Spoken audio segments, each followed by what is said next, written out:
एक यक्ष था, एक यक्षिणी और मेघदूतम के उतावले मेघ। जब तुम आकाश में उठोगे, प्रवासी पथिकों की स्त्रियां अपने घुंघराले बालों को ऊपर की ओर फेंककर इस आशा में तुम्हारी ओर टकटकी लगाएंगी कि अप्रियतम अवश्य आते होंगे। जी हाँ दोस्तों, मेघदूतम के ये जो उमड़ते घुमड़ते बादल हैं, ऐसे ही कुछ बादलों से मेरा मिलना हुआ। कहाँ पर, आइए चलते हैं। भारत एक सांस्कृतिक देश है, यही कारण है यहाँ घूमना फिरना ट्रैवल करना बहुत अच्छा लगता है। बताइए, जब हम घूमने जाते हैं तो क्या क्या करते हैं? प्राकृतिक स्थल देखते हैं, ऐतिहासिक विरासतें देखते हैं और वहां के फूड को एंजॉय करते हैं, यानी घूमना फिरना और खाना। लेकिन अभी एक नया चलन और स्टार्ट हो गया है और वो ये है ट्रैवलॉग का। जी हाँ दोस्तों, ट्रैवलॉग।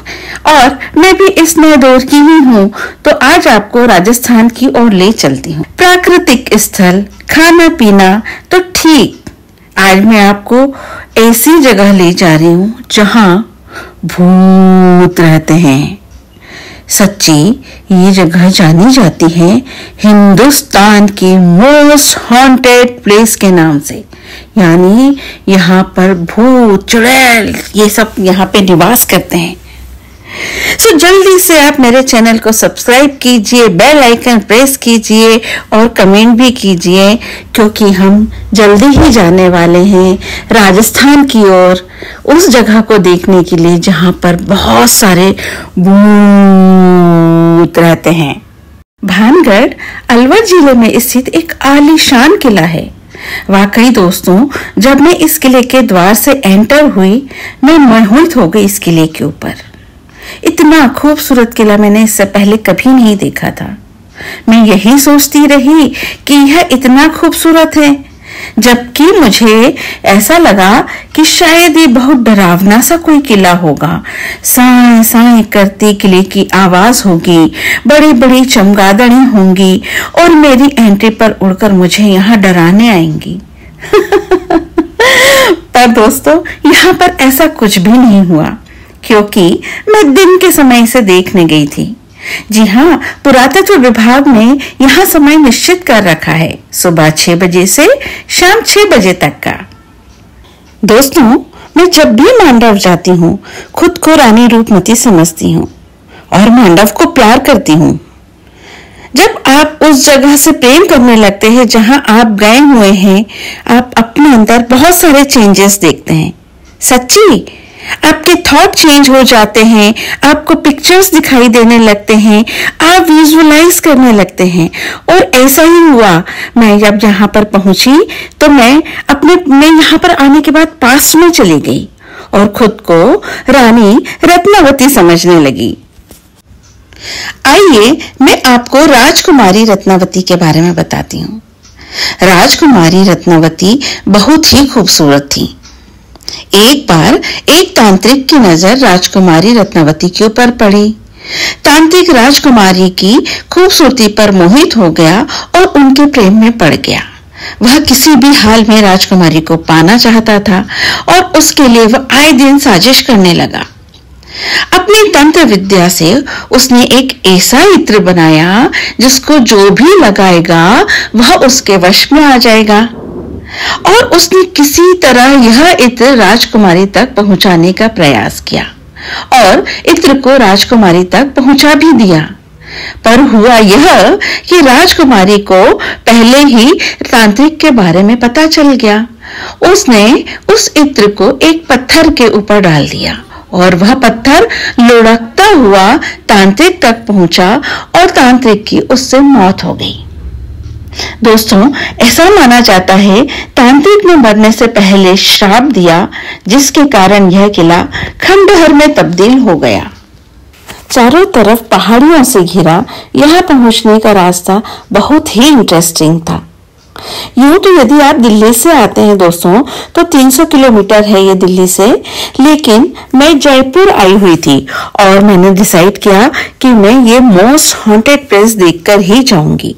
और जयपुर से मुझे करीब 2 से 3 घंटा लगा और ये करीब 85 किलोमीटर का मैंने सफर तय किया और मैं पहुंच गई भानगढ़। रास्ते में मुझे इतने खूबसूरत पहाड़ मिल रहे थे और वहां पहुंचने पर भी मुझे इतने खूबसूरत पहाड़ मिले, मुझे लग ही नहीं रहा था कि मैं कहीं राजस्थान में हूँ। मेरे को लग रहा था मैं शायद हिमालय में हूँ और ये जो पहाड़ मुझे दिख रहे थे वो मुझे लद्दाखी पहाड़ों की याद दिला रहे थे। लेकिन मुझे पता चला कि यह पूरा एरिया जो है वो काकनवाड़ी के खूबसूरत पठार है। एंटर करने से पहले हमने टिकट लिया और देखा मैंने यहाँ पर कि कुछ लोग पूजा कर रहे थे। यस दोस्तों, जब आप किसी जगह पर जाते हैं और आपको मंदिर दिखाई देता है तो ऑटोमेटिकली ही आपके अंदर एक भक्ति की भावना जागृत हो जाती है। और साथ ही मैंने देखा कि वहां पर बहुत सुंदर हिंदुस्तान का झंडा लहरा रहा है और झंडा जैसे ही देखा तो मुझे इनक्रेडिबल इंडिया याद आया। हमारा देश जो है बहुत खूबसूरत है और हम इसे जितना एक्सप्लोर कर सकते हैं हमें करना है। सच्चे दोस्तों, राजस्थान जो है वो रंगों का देश है और वहां पर जब आप जैसे ही पहुंचते हैं तो खूब सुंदर सी महिलाएं पोशाकों में दिखाई देती हैं। गाढ़े उनके रंग होते हैं। वाह, खूबसूरत एंट्रेंस, पहाड़ियां, उमड़ते बादलों में से झांकता सूरज और बड़े बड़े मजबूत पत्थरों से गढ़ी दीवारें, ये सब अपनी गाथा कह रही थी। कितना भव्य रहा होगा यह किला।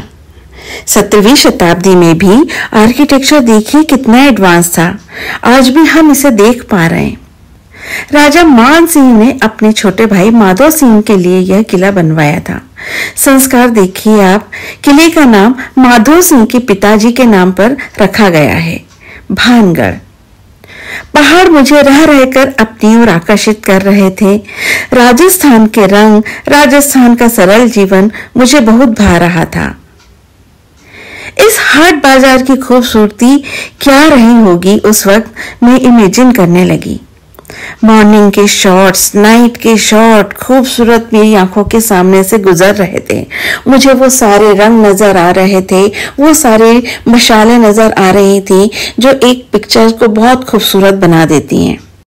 लोगों का हुजूम आगे बढ़ता जा रहा था और मैं अतीत की ओर जाती जा रही थी। दोस्तों, कोई भी किले में यदि आप रात में जाओगे तो भयावह अंधेरा होगा, चमगादड़ें, उल्लू, पंछियों का बसेरा होगा और होगा हमारा इमेजिनेशन। और कभी पेड़ों की बनावट, कभी रात में चांद की रोशनी में पड़ती आपको पेड़ों की परछाइयां नजर आएंगी। हम डर जाएंगे और यहीं से स्टार्ट होती है भूतों की कहानियां। जी हाँ दोस्तों, जिसे हम कहते हैं हमारा मुन्ना भाई केमिकल लोचा। जी हाँ, और यहीं से हमारा इमेजिनेशन शुरू होता है और हमको वहां पर कुछ आवाजें भी आने लगती हैं। बेसिकली जो आवाजें होती हैं वो कभी सांप की होती है, बिच्छुओं की होती है, क्योंकि यहाँ पर कब इंसान नहीं रह रहे हैं तो इन सब लोगों का वहां पर वास हो चुका होता है। जगह जगह बंदर आपको अटखेलियां करते हुए दिखाई देंगे। दोस्तों, जब भी आप आए ये किले को जरूर देखकर जाएं। क्या आपने कभी ऐसा सुना है कि किले की परछाई के कारण किला ध्वंस हो सकता है या विनाश का कारण बन सकता है? ऐसी कहानी मैं आपको अगली बार सुनाऊंगी। दोस्तों, जब भी आप आए जरूर इस किले को देखकर जाएं।